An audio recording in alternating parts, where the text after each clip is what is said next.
పహల్గాం ఉగ్రదాడులకు సమాధానంగా భారత ప్రభుత్వం గట్టి చర్యలు తీసుకుంటుంది. అటు పాకిస్తాన్పై అంతర్జాతీయంగా ఒత్తిడి తీసుకురావడమే కాకుండా ఆ దేశంపై యుద్ధానికి కూడా సిద్ధమైంది ఇండియా. అయితే భారత్లోకి అక్రమంగా వచ్చిన పాకిస్తానీయుల వల్లే ఎక్కువగా ప్రమాదం పొంచి ఉన్న కారణంగా అక్రమ వలసదారులను ఏరివేసేందుకు ఈసారి కట్టుదిట్టమైన చర్యలు తీసుకుంటుంది.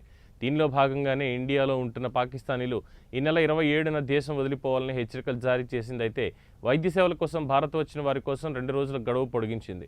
ఈ గడువు కూడా నేటితో ముగుస్తుంది. నేటి నుంచి పాక్ పౌరులు భారత్లో ఉండకూడదు. పాక్ పౌరులు భారత్ను వీడేందుకు నేడే చివరి రోజుగా నిర్ణయించింది మోడీ ప్రభుత్వం. మెడికల్ వీసాదారులకు నేటి వరకు గడువు ఇచ్చిన కేంద్రం గడువు ముగిసిన దేశంలో ఉంటే చర్యలు తప్పవని హెచ్చరించింది.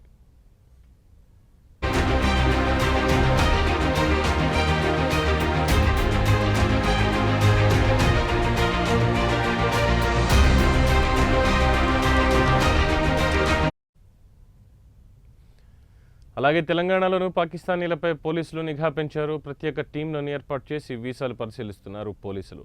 ఇప్పటివరకు చాలామంది దేశం వదిలి వెళ్ళిపోయినా ఇంకా చాలామంది పాకిస్తానీలు ఇక్కడే తిష్టవేసినట్టుగా సమాచారం. హైదరాబాద్లో ఉగ్రవాదులు సైలెంట్గా స్థావరాలు ఏర్పాటు చేసుకుని ఉగ్ర కార్యకలాపాలకు ఇక్కడి నుంచే పన్నాగాలు పన్నుతున్నట్లుగా అనుమానిస్తున్నారు పోలీసులు.